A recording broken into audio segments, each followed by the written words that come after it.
Salut les dragons! De retour sur la chaîne du Dragon d'Émeraude pour une interview. Ça faisait un moment qu'on n'en avait pas fait. Aujourd'hui, on va interviewer Daniel Bullier. C'est parti!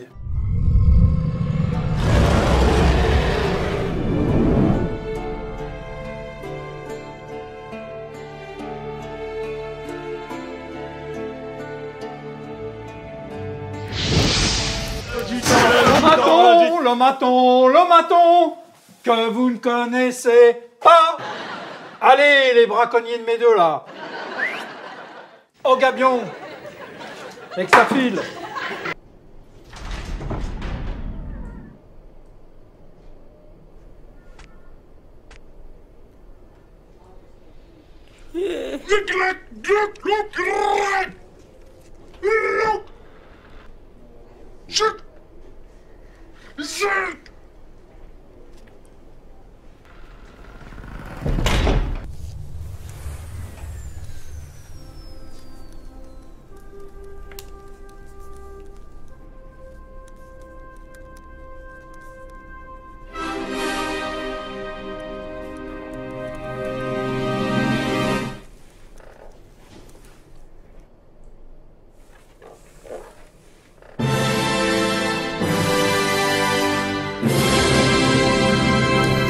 Daniel, bienvenue. Bonjour mon cher Quentin, c'est moi qui te remercie, ainsi que toute l'équipe technique d'ailleurs, d'être parmi vous et c'est un véritable plaisir. Enfin, je ne sais pas, à la fin je dirais peut-être pas la même chose, mais on verra. Au début, je suis très engagé à être... Pour l'instant, ça va, avec beaucoup de plaisir. Oui. Bon, en tout cas, Daniel, la raison de ta présence, c'est parce que tu as rejoint l'équipe pour la saison 2. Tout à fait, tout à fait. D'une certaine série qui s'appelle Smaragdil. Vous en avez peut-être déjà entendu parler sur cette chaîne un petit peu. Ah merde! J'ai qu'une pièce d'or! On était à deux doigts de se faire crever là! C'est vrai que ça aurait pu mal tourner. 14 douzaines d'huîtres? Mais où est-ce que tu veux qu'on trouve ça? Bah, dans l'eau. Venez toucher un héritage. Ça, c'est de l'arnaque, ça. Ça va, on laisse plus s'exprimer les artistes ici.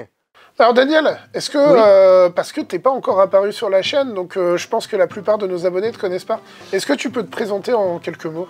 Voilà, donc je suis un ancien conducteur de travaux qui est venu au cinéma, disons-le, par accident. Et puis, j'ai passé un premier casting vraiment comme ça, et puis j'ai enchaîné sur une multitude de courts-métrages, de moyens-métrages, de longs-métrages, et puis un peu de télé, un peu tout ça. Mais enfin, je reste un éternel amateur parce que chaque film, chaque série, pour moi, est une découverte et me remet en cause. Et l'expérience passée ne m'est pas utile dans le film que je suis en train d'interpréter, le rôle que je suis en train d'interpréter. Oui, parce que chaque rôle est différent en fait. Voilà, on a une équipe technique différente, on a une écriture différente, on a un réalisateur différent qui lui peut être parfois au mot près à la virgule, et puis d'autres qui vous laissent partir dans votre expression en fonction du ressenti du comédien, de l'acteur. D'accord. Oui, donc il s'agit de s'adapter au contexte en fait. Oui, et c'est avant tout, je pars d'un principe très simple, c'est que je me considère comme le maillon d'une chaîne et j'ai beaucoup de respect pour les gens qui écrivent, parce que partant de là, on ne peut rien faire sans une écriture, sans un scénario qui tient la route. À partir de là, on peut trouver le bon réalisateur, la prod, on peut trouver les comédiens qui s'adapteront, mais la base, c'est l'écriture. Et à partir du moment où une écriture me plaît, je m'investis à 200%. Ok, très bien. C'était le cas de ma présence aujourd'hui pour la série, parce que ça m'a vraiment interpellé. Voilà. Bah, on va en reparler, en tout cas, c'est un plaisir pour ma part. C'est un plaisir de t'avoir. Oui, c'est gentil. Donc tu dis que tu es venu à ça par accident, oui, en quelque sorte. Oui. À ce moment-là, au moment où tu arrives à ça, tu es retraité de ton travail de conducteur de travaux? Oui, voilà, je viens de devenir retraité. En fait, retraité, j'aime pas trop, je préfère dire être mis en retraite. Alors, je ne joue pas sur les mots, mais parce que moi, travailler, ça a toujours été mon truc. Donc, j'étais retraité par obligation. Et j'ai vu une annonce d'un casting J'y ai répondu, j'ai passé le casting et puis depuis j'ai enchaîné. Mais alors sans paraphraser les grands comédiens comme Lanvin, Depardieu, etc., je n'ai pas une formation. Je n'ai pas une formation, mais quand je dis que je suis venu par accident, comme je te disais, j'ai eu une chance inouïe, c'est que j'ai passé ce premier casting, j'ai été retenu et le film a été primé. Le court-métrage a été primé, il a été produit des vidéos qui ont été vendues à la FNAC, enfin des DVD qui ont été vendus à la FNAC, et ça m'a ouvert des portes pour enchaîner, quoi. Est-ce que tu te rappelles du titre? Si tu ne te rappelles pas, c'est pas grave. C'était une parodie de CSI, Les experts. Les experts, et j'avais le rôle du médecin légiste. Ah ouais. Ouais, donc c'est un peu glauque, mais ce qui a séduit le réalisateur quand je suis venu passer le casting, c'est que moi, quand je travaillais, que soit j'étais jeune et j'avais une caisse à outils, ou plus tard, quand j'étais conducteur de travaux, j'avais toujours un dossier, etc. Donc ce jour-là, je suis venu avec une blouse blanche, un stéthoscope, et puis je me dis, bah, s'ils veulent un médecin, je vais essayer d'être médecin. Donc j'étais venu comme ça. Donc ils me l'ont dit après, mais ça les a vraiment séduits. On s'est dit, ils ont apprécié la démarche. Ouais. Voilà, voilà, c'est tout. Donc, et puis je me rappelle très bien de la scène. Il y avait un cadavre et il fallait que je dise, que je teste la rigidité cadavérique du cadavre. D'accord. Voilà. Bon, comme un vrai médecin légiste, finalement. Oui, mais tout à fait moderne. En fait, j'avais un trac fou, parce que je n'aime pas ma personne physiquement. Déjà, je vous le dis, hein, donc ne me prenez pas pour quelqu'un de... Regardez, la saison 2 va être un calvaire pour cet homme. Oui. Mais, comment dire... j'ai pas de photo de ma petite personne, parce que j'aime pas du tout ça, et c'est assez, et alors encore plus c'est de filmer, mais c'est pas l'important si je me trouve dans un milieu avec des gens qui, je dirais pas qui croient en moi, mais dont j'ai une place nécessaire dans le film, j'oublie tout ça, quoi. Ouais, je vois. Je crois que c'est le cas de pas mal de comédiens à quelque niveau que ce soit. Il y en a beaucoup qui disent qu'ils n'aiment pas trop se voir, finalement. Des fois, je viens derrière comment s'appelle l'appareil, là, j'ai un trou de mémoire, où on voit les moniteurs de retour. Oui, le moniteur de retour, mais pour voir les autres. Ah oui, d'accord. Et pas pour moi. Et voilà, mais... alors... Voilà, mais bon, j'aime pas me voir en général parce que c'est pas l'important en fait. En fait, je pense que... T'es au service du film en fait. C'est une énergie et c'est une générosité. Voilà, il faut avoir envie de donner. Après, la forme... et puis on peut être bon dans un film, mauvais dans un autre. Voilà, c'est comme dans la vie en entreprise d'ailleurs. On peut être bon dans une entreprise et mauvais dans l'autre. Moi, je pense que ça va dépendre aussi de comment on est dirigé, ça dépend de pas mal de facteurs extérieurs aussi. Mais moi, j'aime bien être dirigé, justement. On me dit, et des fois, on me fait faire des impros, on me dit, ah, ça c'est bien ce que tu as fait là, si tu pouvais nous le refaire, etc. On avait remarqué un peu. Et là, moi, j'aime bien écouter, j'aime bien, comme je te disais, être un maillon, et puis je suis pas là pour perturber, quoi. Je suis là pour que la chaîne se boucle. Oui, bien sûr. Non, c'est vraiment intéressant. Du coup, ça m'amène à une autre question.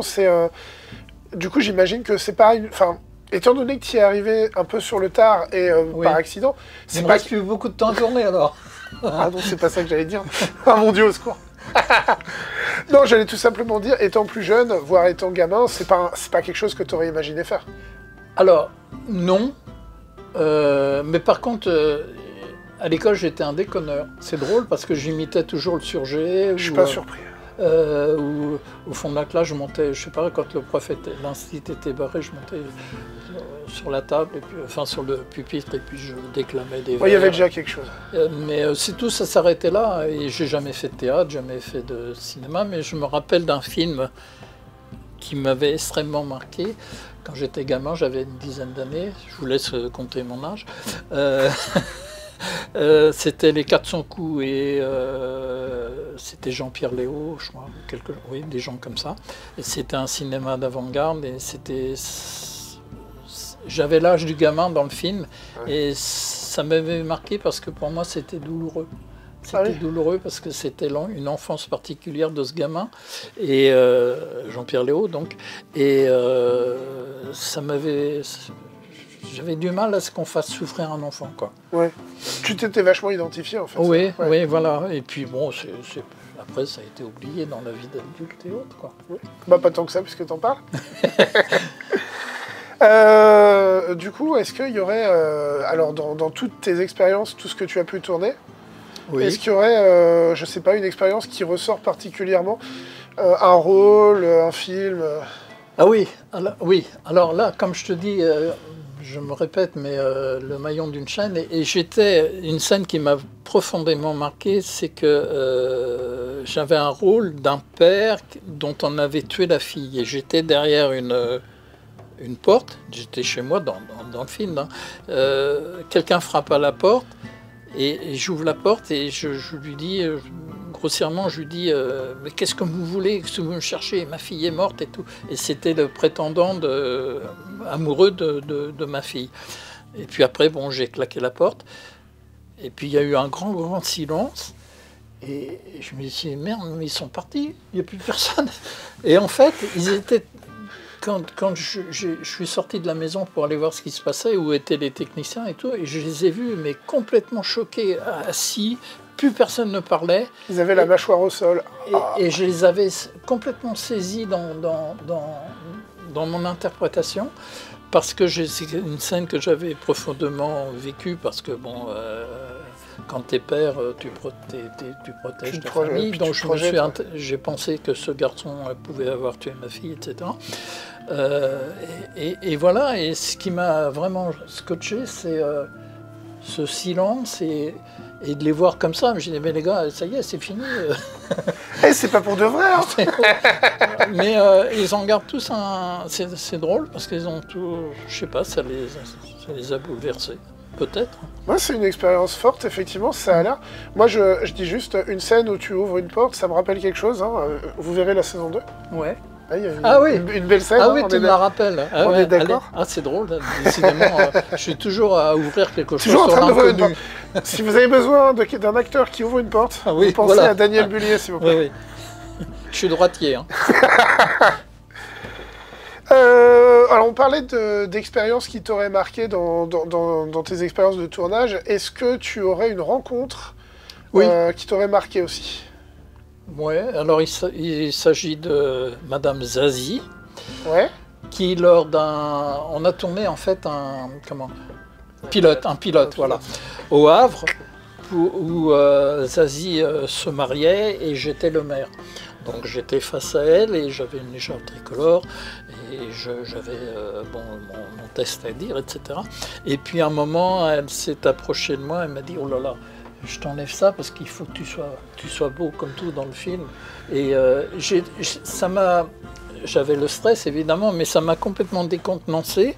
Et heureusement, je veux dire décontenancé heureusement, et ça m'a permis de bien maîtriser mon rôle. Ça t'a aidé à dédramatiser oui, la situation? Mais j'ai trouvé que son geste était presque familier et aidant. Je pense que je vois ce que tu veux dire. Peut-être sur le moment, tu t'es senti j'étais face partie à elle. De l'équipe. Tu faisais partie. J'étais face à elle et je pense qu'elle a dû comprendre qu'à un moment donné, elle a dû ressentir ou comprendre que j'étais stressé. Parce que bon, ça devait se voir un peu. T'es personne, t'es face à Zazie, c'est quand même pas... Bon, c'est pas le summum, mais c'est quand même quelqu'un qui a du métier. C'est pas le summum. Bonjour Zazie, si jamais. Non, mais dans le cinéma, dans la chanson, ça va. Oui, bien sûr. Mais quand elle a fait ce geste, c'était de dire presque un peu fraternel, quoi, de dire t'en fais pas, ça va bien se passer, quoi. Je pense que c'est des petites choses comme ça qui peuvent être importantes parce que toi, ça te valide en quelque sorte comme t'es à ta place sur ce projet, quelque chose comme ça. C'est ça. C'est de se dire, encore une fois, t'es utile, quoi. Ouais, tu sers à quelque chose. Tu sers à quelque chose déjà parce que on t'a retenu. Alors tu n'es pas un imposteur, ta présence ici est justifiée. Voilà, non, mais sans blague. C'est quelque chose qu'on peut totalement comprendre, hein, parce que nous, on n'a pas toute cette expérience-là, hein, n'est-ce pas? Mais bon, il y a d'autres gens, hein. Il y a Samina Seri, il y a Benoît Poulvorde, il y a plein d'autres gens avec qui j'ai travaillé. C'est presque au même niveau que Smaragdil, quoi. Non, mais ça a son importance. Ça a son importance, franchement. Non, mais c'est bien de voir que tu as quand même un certain recul aussi sur certaines choses. Bah, comme je te disais dès le début, c'est que on va se quitter, on va faire la série. Demain, je vais faire autre chose. C'est pas parce que j'ai fait Smaragdil que je serai bon ailleurs, etc. Et à chaque fois, c'est remis en cause. Comme vous avez un métier, vous êtes électricien, vous faites une installation électrique, vous avez un autre chantier à faire, on vous donne un devis, on vous donne des plans, vous allez exécuter parce que vous avez un métier qui met j'allais dire en scène, qui met en pratique ce que vous avez appris. Là, j'ai appris un peu de technique, mais c'est pas ce qu'on me demande. Et donc, à chaque fois, c'est remis en cause. C'est pas parce que j'ai fait un film, encore une fois de plus, c'est que, je sais pas, un film de guerre, que demain je vais retourner à un autre film de guerre et qu'il faudra que je sois le même acteur que dans le film précédent. Je peux être médecin dans un film de guerre et puis, je sais pas, dans l'autre être un général d'armée. Voilà, donc c'est plus la même chose. Et c'est pas parce que j'ai été docteur dans un film de guerre que je serai bon en général d'armée dans un autre film de guerre. Encore une fois, je pense que ça... Enfin, moi je suis personne, j'ai aucune expérience d'acteur en dehors de ces petits trucs, mais en tant que spectateur, on a tous un avis en tant que spectateur qui avons vu des films. Je pense que tout ça, ça va aussi dépendre beaucoup de... est-ce que ça passe bien avec l'équipe, avec le réal, avec tout ça? J'imagine que ça... C'est important. Ouais. C'est important. Moi, quand je vous ai rencontré, sincèrement, franchement, on est à livre ouvert. Quand je vous ai rencontré, j'ai accroché, quoi. Ah oui, bah ça, c'est mutuel. Hein. On va pas se le cacher, mais ça me fait plaisir. Il ferait bientôt devenir homosexuel, lui. non, je plaisante, mais ça, c'est parce qu'il faut dédramatiser. C'est une série très sérieuse, mais on se prend pas au sérieux. Voilà. On ne se prend pas trop au sérieux, non. Mais malgré tout, il faut l'être, parce qu'il y a quand même, je dis pour les techniciens, une technique à maîtriser, quoi.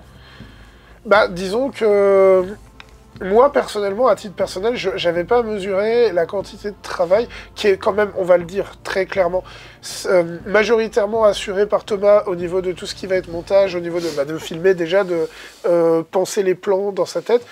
Et puis au-delà de ça, oui, il y a quand même une équipe derrière pour le son, pour la musique. Oui, puis vous êtes tous dans la vie active et vous avez forcément une vie privée, une vie active. Et là, vous vous consacrez à ça. Donc c'est peut-être par abstraction à autre chose. Bah, c'est par passion. Tout Aussi, simplement, c'est de la passion. C'est un hobby qu'on a poussé plus loin que ce qui était prévu. Je crois qu'on peut le dire, hein, c'est quand vraiment même ça. Du temps, de l'énergie, des finances. Si d'ailleurs vous voulez nous faire un petit don, On va vous mettre le lien dans la description, voilà, du coup, on n'a pas le choix. Hein, c'est le nerf de la guerre et si vous voulez, plus vous mettrez d'argent, plus vous aurez des belles images. Je plaisante, bien entendu. Et c'est nous qui lui avons dit... Non, c'est pas vrai, on n'a pas dit de dire ça. Non. Quel plaisir de te voir, Amaury. Vous êtes le fils d'Arthur Havrefer? C'est vous qui m'avez subtilisé, Amaury? On ne brûle pas des hectares de terre et on ne tue pas des dizaines de personnes sur des simples soupçons. Est-ce que vous saisissez? On n'est pas sans se revoir. Alors du coup, Daniel, est-ce que tu peux nous dire comment tu es arrivé là sur Smaragdil? Comment tu nous as découvert? Alors, à vrai dire, je suis un lecteur assidu de YouTube. Ouais. Je vais beaucoup sur YouTube. J'habite dans la même ville que mes protagonistes. Ces bandits de grand chemin. Et comment dire, j'ai dit tiens, c'est bizarre, il y a une série qui se tourne à Argentan, et pour ne pas nommer le lieu, à Argentan, et j'habite Argentan. Pourquoi je n'essaierais pas de jouer à la maison? Un peu comme un footeux qui se dit après tout, je suis au Paris Saint-Germain, je joue à Marseille. C'est pas un conflit, hein. Je joue à Marseille, pourquoi je jouerais pas à Paris? Et il a choisi les équipes qui s'aiment le moins. Et que les Marseillais montent à Paris. Mais je me suis dit, voilà, tiens, il se passe ça à Argentan, ça me plairait bien. En plus, je me suis dit, mais qu'est-ce que c'est? C'est une parodie de Kaamelott? C'est quoi? Donc j'ai visionné un peu, et puis j'ai envoyé un mail au Dragon d'Émeraude, sans vraiment savoir à qui j'avais affaire. Et puis je suis tombé sur vous, on s'est présenté, on a discuté, et puis c'est parti. Mais avant toute chose, c'est... quand j'ai visionné la première vidéo sur YouTube, ça m'a vraiment interpellé. Parce que je me suis dit, là des gens qui sont en local, qui font de l'inédit, bien que ça soit en Normandie, c'est de l'inédit pour moi. Je me suis dit, c'est... bon, ayant un peu une vision d'acteur et dans le milieu du cinéma, entre guillemets, je me suis dit, mais il y a une préparation, il y a un boulot dingue, parce qu'il faut trouver les costumes, j'ai le jeu, le temps, tout ça. Maintenant, j'ai une approche un peu... je dirais pas en spécialiste, c'est pas du tout ça, mais en quelqu'un d'investi dans le cinéma. Oui. Donc j'ai réalisé ce que ça pouvait représenter, et j'ai même écrit, mais timidement, en me disant, on va dire, ce mec-là, on s'en fout, quoi. Et puis en fin de compte, non, pas du tout. Nous, on aurait déjà été contents, ne serait-ce que d'avoir quelqu'un d'expérience, quelle qu'elle soit, hein, dans ce milieu, pour avoir des retours sur ce qu'on fait. Mais là, on a carrément quelqu'un qui voulait jouer avec nous. Moi, ça m'a interpellé, hein, ça m'a surpris. Oui, mais je te dirais, moi, à l'inverse, c'est moi qui ai été surpris de pouvoir travailler avec vous, sincèrement. Ouais. Parce que je ne voyais pas trop quelle place je pouvais avoir. Et au début, je me dis, si jamais il m'invite, ce qui me plairait vraiment, c'est d'assister au tournage. Pour te dire que je ne pensais pas vraiment travailler avec vous. Et vraiment, sincèrement, c'est d'abord, c'est nouveau comme rôle, mais j'apprécie les bonhommes, quoi. Vraiment. Les bonhommes, c'est nous. Et c'en est un. Et pas la moitié d'un, je peux vous le dire. Un dur, un tatoué, un sans laspeur. C'est pas vrai, j'ai pas de tatouage. Bon, en tout cas, oui, nous, c'est quelque chose... Pour te répondre aussi sur la facilité de t'intégrer, c'est que déjà, relationnellement, ça s'est bien passé tout de suite. Et puis, il faut savoir aussi un truc, c'est que nous, on n'avait pas encore vraiment écrit la saison 2 à ce moment-là. La saison 2 n'était pas encore écrite, donc il y avait encore la place pour écrire un rôle. Ah oui, je me souviens, ouais. Ça aussi. On a fait un tour de table, et puis je me suis nommé, je crois. C'est toi qui as choisi le nom de ton personnage, qui s'appelle comment? Grégoire. Exactement. Le père Grégoire le Vicomte. Oui, et on cherchait quelque chose comme ça, et puis ça s'est vraiment très bien passé autour d'un café, on était une dizaine, alors je me rappelle très bien. Tu as contribué à une session d'écriture, une des toutes premières, en fait. Voilà, ça, je me suis dit, c'est sympa. Vraiment, parce qu'on écrit autour de la table comme ça, hein, si vous ne savez pas, on est en petite équipe, et on écrit, on lance des idées, et puis on écrit tout. Pardon. Et j'ai pas arrêté de m'excuser en disant, mais si on disait ceci, cela et tout. Et puis à chaque fois, on me disait, ah ouais, c'est bien. Bon, mais il avait des bonnes suggestions. Je continue. Ouais, c'est ça. Jusqu'à ce que mort s'en suive. Mais du coup, voilà, t'es quand même arrivé dans un milieu totalement amateur. Hein, comme tu dis, tu l'as bien vu. Mais je dis pas ça pour nous déprécier. C'est pour moi, amateur dans le sens où il n'y a aucun de nous n'est professionnel là-dedans. Et j'avais quand même une question aussi par rapport à ça, tu nous as parlé d'expériences professionnelles sur des films avec autrement plus de budget, puis des gens autrement plus connus. Est-ce que des expériences totalement amateurs comme celle-là, tu en as déjà eu avant? Oui, non, enfin, amateur, oui, comme ça, non. Mais il va falloir que je me débatte avec tout ça maintenant. Comment dire, des expériences amateurs... Par le manque de moyens financiers, oui, bien sûr. Oui. De toute façon, c'est bien pour tout le monde, parce que c'est pas parce qu'on n'a pas d'argent qu'on n'a pas de talent. Donc, moi, je suis assez partant pour la promotion des gens qui ont envie de faire des choses, et ça, je le respecte. J'ai beaucoup d'intérêt à apporter aux gens Enfin, j'apporte beaucoup d'intérêt aux gens qui entreprennent. Pour moi, c'est hyper important. Donc j'ai eu des choses faites par des amateurs, et qui seront peut-être de grandes personnes par la suite. Je leur souhaite du moins. Un jour, on sera grand, peut-être. Ok. Bon, Daniel, dis-moi. On a parlé du père Grégoire le Vicomte. Ah. Est-ce que, alors bien sûr, on va essayer de pas trop révéler, parce que, Bien sûr. voilà, personnage inédit à la saison 2. Est-ce que tu peux nous dire quelques mots sur lui? Alors, je pense que le mot-clé, et là je vous laisse dans la spectative, et je pense qu'il est énigmatique. Je suis d'accord. Voilà.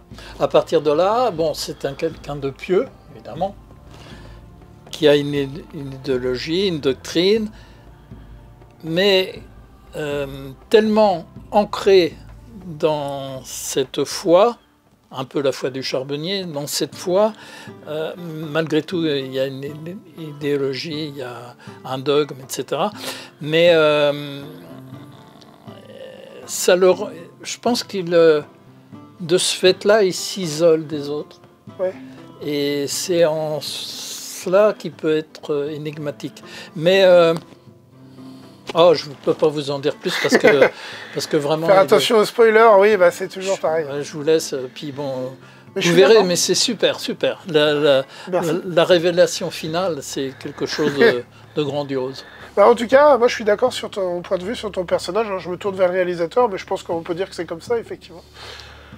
Bah, écoute, N'oublierez pas mon petit cachet, s'il vous plaît. Merci. Bien sûr, t'inquiète pas, le petit chèque, hein, on le prépare avec les grands moyens du Dragon d'Émeraude. En tout cas, Daniel, ça a été vraiment un plaisir de t'avoir avec nous aussi aujourd'hui. Moi, je suis content. On termine l'année quand même 2024 en bonne compagnie. Ça a été laborieux. Je vais souhaiter bien évidemment de bonnes fêtes à tous les dragons. On est au moment où on tourne, on est entre Noël et le jour de l'an. Bonne fête et bonne année 2025, Daniel. Pour clôturer cette vidéo, est-ce que tu as quelque chose à rajouter? Un seul mot, tous à vos écrans. Alors, je sais bien, on va parler de réseau, etc. Mais franchement, allez-y. Et j'aurai le sentiment d'avoir été utile. Et si je pouvais vous faire plaisir, je serais vraiment très heureux. Et je ne suis pas quelqu'un de cupide, donc c'est sincère. Voilà. Merci beaucoup, Daniel. Et à bientôt les dragons dans une nouvelle vidéo. Salut. Au revoir.